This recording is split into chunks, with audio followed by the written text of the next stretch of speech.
a mi entender, es muy relevante, especialmente para los mercados peruanos y chilenos, sobre las perspectivas del sector minero. La minería es uno de los grandes consumidores de energía en general y de energía eléctrica en particular. Eh, tenemos no algunas, tenemos las minas de cobre más grandes del mundo, en el norte de Chile, en el sur de Perú, y con la reciente evolución de los precios es muy probable que los proyectos tomen nuevo impulso. Tanto brownfield de proyectos existentes, donde podría ser mucho más fácil escalar producción si es que hay reservas y costos competitivos, y algunos greenfield que tienen el problema, especialmente en Perú, de enfrentar eh, eh, cierta oposición socioambiental, pero es algo con lo que se ha estado trabajando. Para esto vamos a tener la presentación de Eric Medel, analista de mercado de Plus Mining. Conozco al fundador de Plus Mining de hace muchos años, a Juan Carlos Guajardo, así que se ha convertido en uno de los referentes respecto al mercado del cobre en América del Sur. Eric nos va a hablar sobre las perspectivas de la demanda energética, las perspectivas del sector minero vinculado a la demanda energética. Eric, bienvenido, muchísimas gracias. Tenemos una presentación que nuestro equipo va a comenzar a proyectar. Buenísimo. Hola Raúl, hola a todos, mucho gusto saludarlos. Parto por felicitarlos por cómo ha ido el evento, ha sido sin duda un evento de muy buena calidad, con muy buenos expositores, y por supuesto también por agradecerles la invitación. Como mencionaba Raúl, la presentación que vamos a ver en este minuto habla de las tendencias de consumo energético del sector minero, con una mirada a lo que es el escenario en Latinoamérica. Si podemos avanzar a la siguiente, por favor.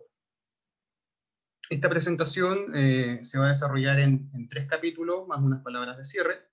En el primer capítulo hablaremos un poco del contexto, del peso que tiene la minería en el continente latinoamericano. En segundo lugar, me gustaría referirme a algunas tendencias de mercado. Ya Raúl les adelantaba cómo va la evolución del precio, queremos hablar de eso, y también de qué tendencias están marcando el desempeño y el desarrollo de la industria minera, no solo ahora, sino que también en los próximos años. Y finalmente rematar con el corazón de esta presentación, que es las tendencias en consumo energético. Siguiente, por favor. Una más. Bien, no es sorpresa para nadie, ni es un secreto, que Latinoamérica es una de las regiones más prolíficas en términos de producción minera. No por nada ostenta aproximadamente 1/3 del valor de la producción minera del mundo. También tiene varios países que cuentan con el primer, segundo, tercer lugar de producción de algunos metales. Es responsable de casi la mitad de la producción del cobre y del molibdeno, y casi 1/5 de la producción de algunos metales preciosos e incluso del hierro, particularmente en Brasil. Es uno de los destinos de exploración más apetecidos en el mundo, con un 30% del gasto total. Por lo tanto, no solo hablamos de una industria que tiene un potencial o un tamaño relevante ahora, sino que también tiene gran espacio para crecer en el futuro. Hay países con buenas bases mineras, países que ya han ido consolidando su industria, hay países que están emergiendo en esto, pero en general es una región de mucha riqueza. Siguiente, por favor.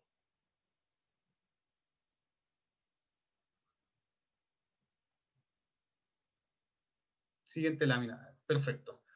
En esta lámina ilustramos lo heterogéneo que es la madurez de la industria en el continente. En verde podemos ver aquellos países cuya industria minera ha alcanzado niveles de madurez bastante relevantes, en mayor o menor medida por una historia productiva que data quizá desde tiempos de la colonia, pero que en las últimas décadas se ha consolidado fuertemente. Aquí me refiero al caso de Chile, Perú, Brasil, México, donde tenemos una fuerte base productiva, tenemos hasta cierto punto un importante nivel de desarrollo del clúster que rodea la minería. Por otro lado, en amarillo tenemos aquellos países donde hay un potencial de crecimiento bastante interesante.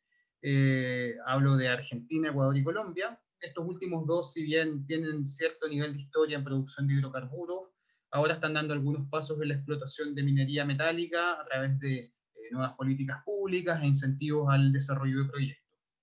Finalmente, me gustaría referirme a los dos países en rojo. Estos países tienen un increíble potencial geológico que ha sido vastamente estudiado y reconocido. Sin embargo, las trabas que enfrentan en materia política, regulatoria y de estabilidad han impedido el desarrollo de la industria minera en estas latitudes. Finalmente, el resto de los países en gris no son muy gravitantes considerando la producción minera, más bien tendrán alguna que otra operación, pero no al nivel de los otros países que he destacado. Siguiente, por favor. Y lo interesante es que todo este mundo heterogéneo que es Latinoamérica ha compartido un factor en común, y ese factor es los efectos de la pandemia. Lamentablemente ha sido una de las regiones más afectadas, tanto desde la perspectiva sanitaria como desde la perspectiva económica, y todos los factores que confluyen en esto van generando un nuevo periodo de lo que aparenta ser inestabilidad política y social. Recordemos que por efectos de la minería también estos países son altamente dependientes en materia económica de los recursos naturales. Y esto sumado a la convulsión sociopolítica, a los efectos de la pandemia y a la debilidad económica, son el cóctel perfecto para que el sector de los recursos naturales sea puesto en la primera línea de la discusión de nuevas regulaciones que busquen levantarse de la pandemia. Ha habido respuestas mixtas, pero en general va a ser un tema cómo los gobiernos enfrenten el uso de sus recursos en la recuperación post-pandemia. Siguiente, por favor. En este capítulo hablaremos de algunas tendencias de mercado, el desempeño del precio y de la industria minera. Siguiente, por favor. En este gráfico observamos los índices de precios del cobre, el oro y las cotizaciones bursátiles de un agregado de compañías mineras, desde el año 2000 hasta la fecha, hasta diciembre de 2020, donde vemos todo lo que ha sido el denominado superciclo. Desde 2016 hasta 2018 vimos algo de un impulso alcista en la cotización del cobre, fundamentalmente, que es el metal más representativo de la actividad económica, pero que en gran parte influido por lo que es el conflicto entre Estados Unidos y China, ha visto truncado este impulso creciente. Simultáneamente vemos que el precio del oro, es la línea amarilla, en los últimos 3-4 años ha venido en un alza ininterrumpida, dando cuenta nuevamente de que no solo la inestabilidad se encuentra en Latinoamérica, sino que más bien a nivel mundial estamos en un mundo con un poco más de incerteza. Ahora, si pasamos a la lámina siguiente, podemos ver que en el corto plazo, es decir, el desempeño del precio del cobre entre enero del 2018 a diciembre, hasta el último registro, ha venido por un camino bastante interesante. Venía debilitándose ya desde 2018 hacia 2019 por todos los efectos que les mencionaba del conflicto Estados Unidos y China. Y cuando íbamos a ver una primera recuperación ya por diciembre de 2019, azotó la pandemia, afectando y viendo este crash no solo en las bolsas, también en los metales que ya todos conocemos. Lo interesante sí fue que la recuperación de China fue tan acelerada que al momento en que la economía del país asiático ya estaba en plena marcha nuevamente, todo lo que es el mundo occidental se encontraba sumamente afectado por la pandemia, entre ellos las operaciones mineras de Latinoamérica, que fueron las que sufrieron de los efectos más relevantes, especialmente en países como Perú y Panamá. Actualmente el precio está inducido por muchos factores que quiero mencionar en la siguiente lámina, por favor. Por el lado de la oferta, como les mencionaba, en el corto plazo han habido pérdidas productivas, pero también hacia el mediano plazo ha habido retrasos de la entrada en producción de algunos proyectos en ejecución. Al mismo tiempo, los proyectos nuevos que han estado poniéndose en cartera han estado impulsando un mayor precio de incentivo. En pocas palabras, por el lado de la oferta, por lo menos en el corto y mediano plazo, mantienen un impulso positivo para el precio del cobre. Por el lado de la demanda, la recuperación rápida de China ha sido quizá el principal elemento en la formación de precios de corto plazo, pero vemos que esto debiera extenderse también incluso más allá del mediano plazo con las políticas de apilamiento de metales estratégicos. Esto ha dado fuerte impulso al precio del cobre en los últimos meses, donde las exportaciones del gigante asiático se han disparado. Las importaciones, quiero decir. Respecto a los estímulos fiscales que hemos visto en buena parte del mundo y a las bajas tasas de interés que apuntan a dar un nuevo estímulo a la economía, creemos que si esto se materializa en obras públicas, en telecomunicaciones, en conectividad, una buena parte de los metales se van a ver favorecidos. Y ya hablando más de lo que es el largo plazo, por el lado de la demanda, vemos la entrada de los vehículos eléctricos, mayor consumo relacionado a tecnologías de datos como data centers, pero eso sería quizás a finales de esta década. Solo para referencia, en la actualidad los vehículos eléctricos consumen un 2-3% de lo que es el cobre total del mundo, pero ya a finales de esa década podríamos ver una cifra incluso de 2 dígitos, superior al 10% del consumo total de cobre.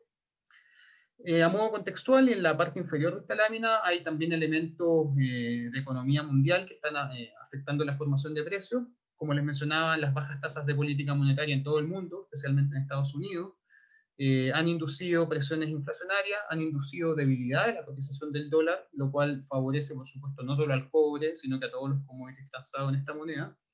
Y la alta liquidez del mercado, por supuesto, ha favorecido que ciertos inversionistas busquen protegerse de la inflación mediante activos como los commodities metálicos que tradicionalmente han cumplido este rol. Siguiente, por favor. Ahora pasando a las tendencias de la industria, quisiera referirme a las 5 que ven en pantalla. En primer lugar, tenemos las tendencias en el desempeño financiero, especialmente cómo ha cambiado el manejo financiero después del superciclo. En segundo lugar, la adopción de tecnologías. En tercer lugar, el foco en el ESG. En cuarto lugar, la producción responsable. Y en quinto lugar, algunos desafíos técnicos en lo que es la operación minera. Siguiente, por favor. Esta lámina tiene bastante información de gráficos, pero el principal mensaje que quiere dejar se remite a los dos gráficos de abajo. En los últimos años, la minería, debido a condiciones de más estrechez en sus ganancias, de incertidumbre en los precios y también en una fuerte racha de desendeudamiento, ha tendido a limitar bastante sus inversiones.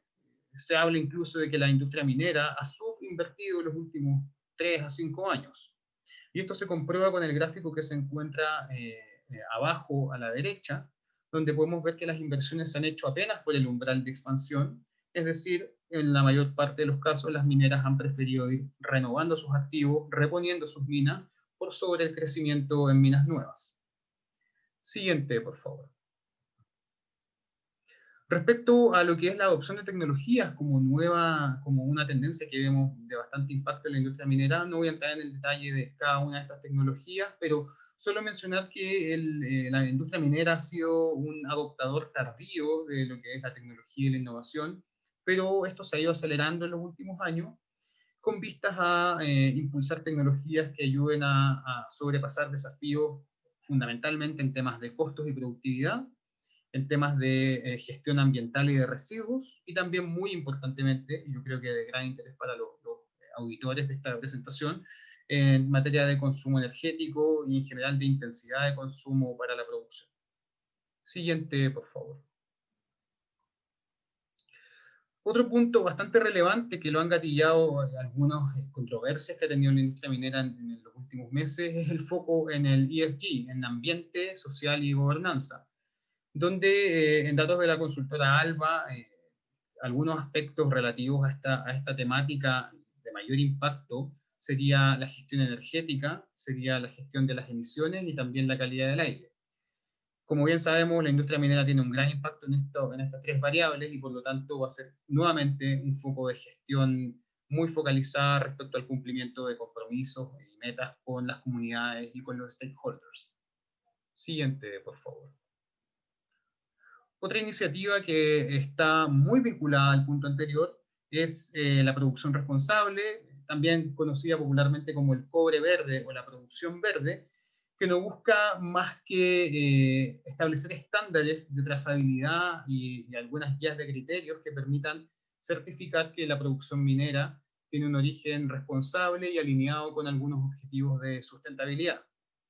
Esta es una iniciativa que de momento no es muy tangible, pero creemos que la industria minera cada vez más va a ir transitando esta diferenciación en sus productos, en base a nuevas tecnologías que permiten trazar, por ejemplo, los compromisos ambientales, aspectos laborales, el cumplimiento de estándares con pueblos indígenas, y muy particularmente, como está con rojo, algunos criterios y guidelines relativos a lo que es consumo energético y polución. Nuevamente, muy relevante para quienes ven esta presentación en estos momentos. Siguiente, por favor. Y ya como última tendencia, están las variables técnicas. Inevitablemente e irreversiblemente los yacimientos empeoran, las minas envejecen, la calidad de estos baja y por lo tanto la cantidad de material que se necesita procesar para producir una misma cantidad de cobre metálico o de cualquier producto metálico aumenta. Solo como referencia, para el caso de Chile, una tonelada de cobre requiere 35% más de movimiento de roca que lo que hacía hace 10 años. El consumo energético para esta misma tonelada ha crecido en un 40%, solo porque esta roca se ha vuelto más dura, también se ha vuelto más profunda. La distancia de transporte, es decir, del punto en la operación minera hasta el punto de procesamiento, se ha duplicado. Esto impacta fuertemente el uso de combustible. El único punto tal vez que ha sido positivo ha sido en la disminución en el consumo de agua. Esto se ha hecho a costa de procesos de mayor recirculación y también ha tenido una importante relevancia el reemplazo del agua continental por el agua de mar, que nuevamente debe ser impulsada desde la cota cero hasta 4.500 metros de altura, lo cual es una actividad muy intensiva en uso energético. Siguiente, por favor. En este tercer capítulo, entonces, entraremos ya con todo el contexto de lo que es Latinoamérica, el mercado y la industria, a lo que es el consumo energético. Siguiente, por favor.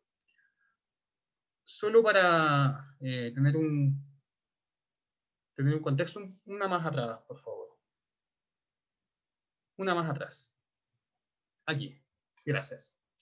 Solo para tener una mirada de contexto, en Chile la industria minera representa un 14% del consumo energético. Al dividirlo entre electricidad y combustible es un 33% del total nacional y un 5% del consumo total de combustible a nivel país.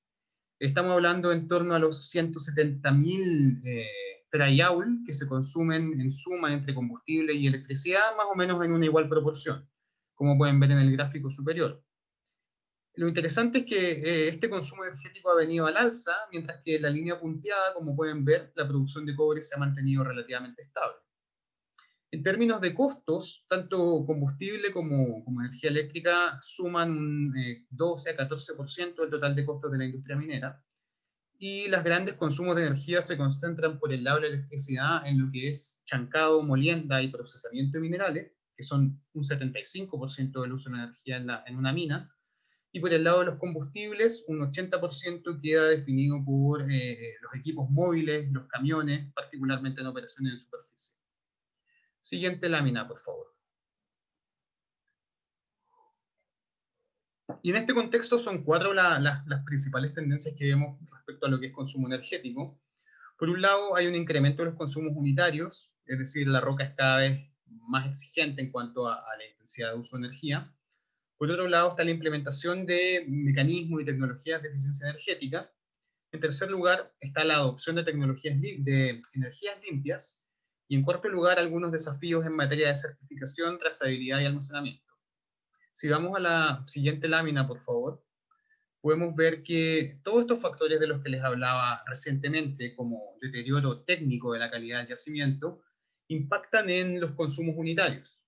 En el gráfico superior pueden ver que el consumo de combustible por proceso durante los últimos 20 años ha venido al alza, y si vemos la línea azul en la parte superior, es justamente en las operaciones de rajo abierto, las operaciones superficiales, donde se han duplicado las distancias de acarreo y por lo tanto los consumos de combustible han crecido más o menos a la par con eso. Por el lado de lo que es el consumo eléctrico, como se indica en el gráfico de abajo, las dos series superiores, que están en naranjo y en verde, si no me equivoco, corresponden a los dos mecanismos de procesamiento de minerales. Y en ambos casos vemos que el consumo unitario de energía ha ido al alza. Nuevamente, esto es el resultado de los cambios geológicos, de cómo ha ido envejeciendo la operación minera y por lo tanto, cómo se ha hecho más intensivo el procesamiento de estos elementos. Siguiente, por favor.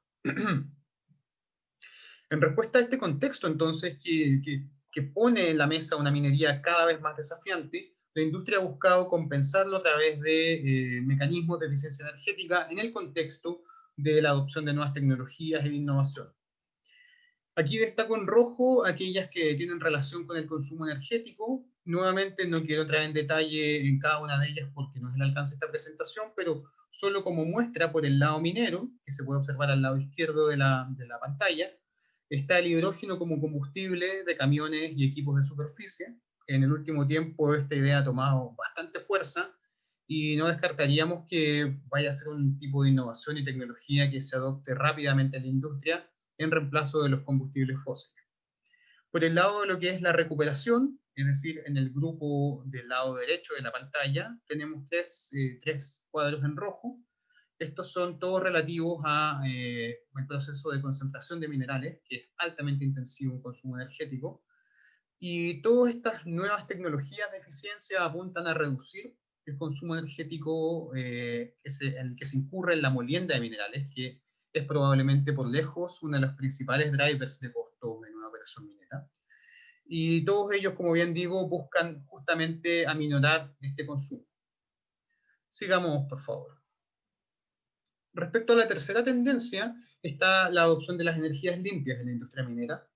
En los últimos 3 años, diría yo, se ha ido acelerando la firma de contratos entre empresas mineras y empresas generadoras por energía renovable. Y esto ha sido impulsado por varios elementos que han ido confluyendo finalmente en la toma de esta decisión. Muchos de ellos tienen que ver con compromisos ambientales y metas de descarbonización, algunos con políticas públicas vinculadas a lo que es la descarbonización de la matriz eléctrica, como lo que ocurre allá en Chile. También tiene que ver con el cumplimiento de estos objetivos de ESG que les hablaba anteriormente, y también los objetivos de producción responsable, que si bien no son tangibles, las mineras sí se están preparando, se están adelantando a esto.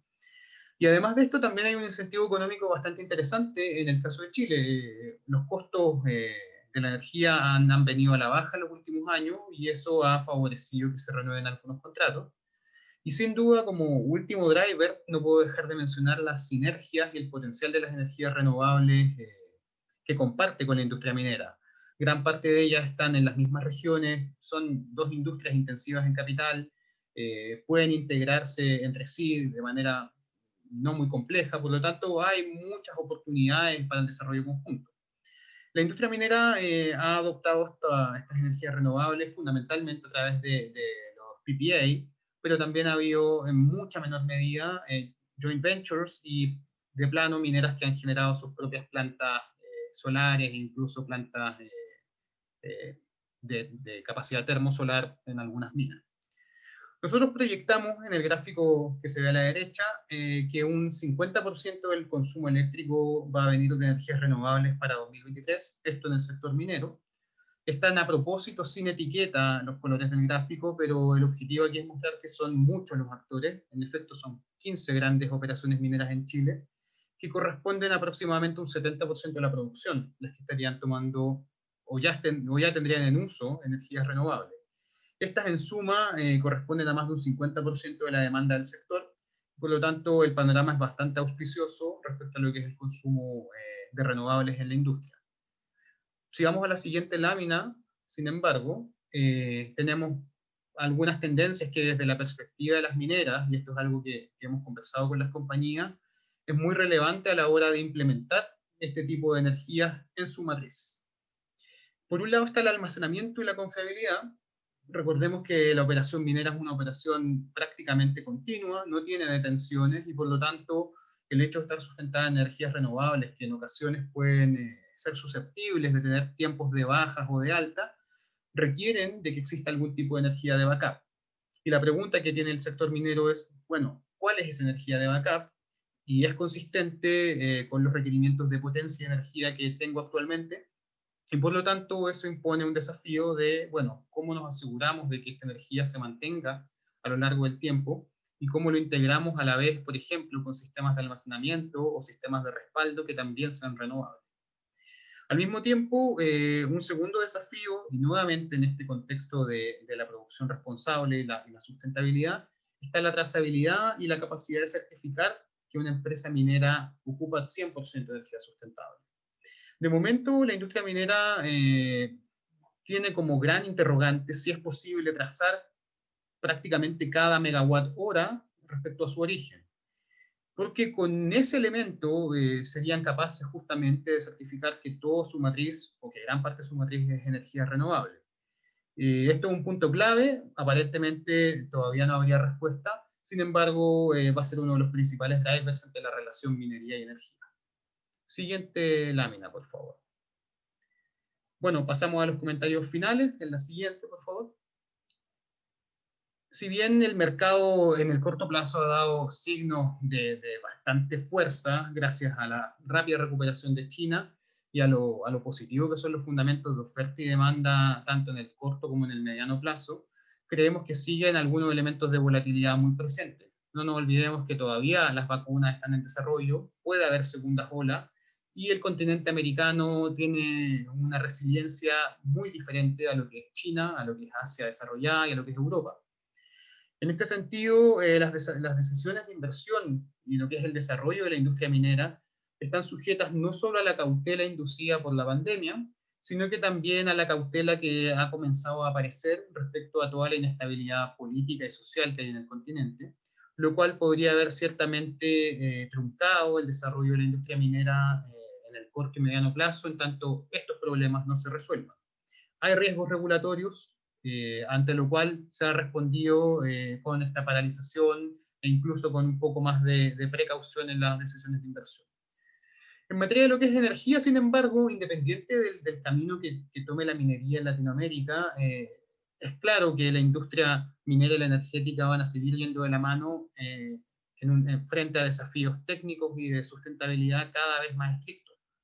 Tanto el mercado como los inversionistas, como los stakeholders están poniendo más relevancia al uso de energías renovables, a la producción responsable, y por lo tanto vemos que esto, si bien de momento hay muchas tendencias que son emergentes, van a ir tomando cada vez más fuerza en los próximos años. Respecto al uso de energías renovables, creemos que esto va a ser, ya es una tendencia, va a seguir expandiéndose en la medida en que esté disponible. Así que nosotros por ese lado estamos bastante optimistas respecto a lo que es la industria minera.